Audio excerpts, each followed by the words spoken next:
ये तो सभी जानते हैं कि भारत का संविधान भारतीयों को कई मौलिक अधिकार देता है, लेकिन ये भी सच है कि कांग्रेस ने समय समय पर इसी संविधान की हत्या का भी प्रयास किया है, लोगों से उनके अधिकारों को छीनने का प्रयास किया है।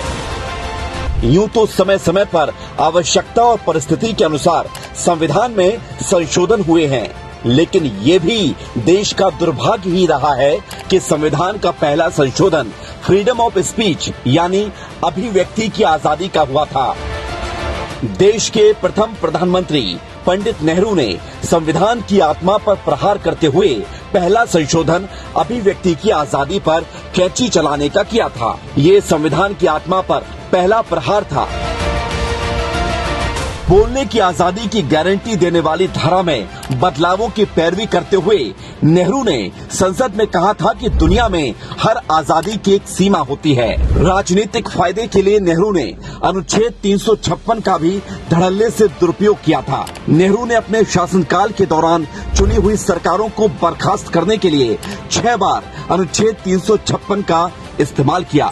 उनकी बेटी इंदिरा गांधी ने तो अनुच्छेद 356 का इस्तेमाल करने का एक रिकॉर्ड ही बना डाला था।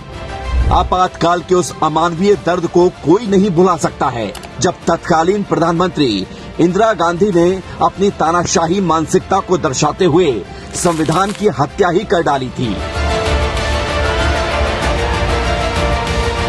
इतिहास में हुई इस गलती को कोई दोहरा ना पाए, इसके लिए हर वर्ष 25 जून को संविधान हत्या दिवस के रूप में स्मरण किया जाएगा। ये लोकतंत्र के महत्व का एहसास कराएगा।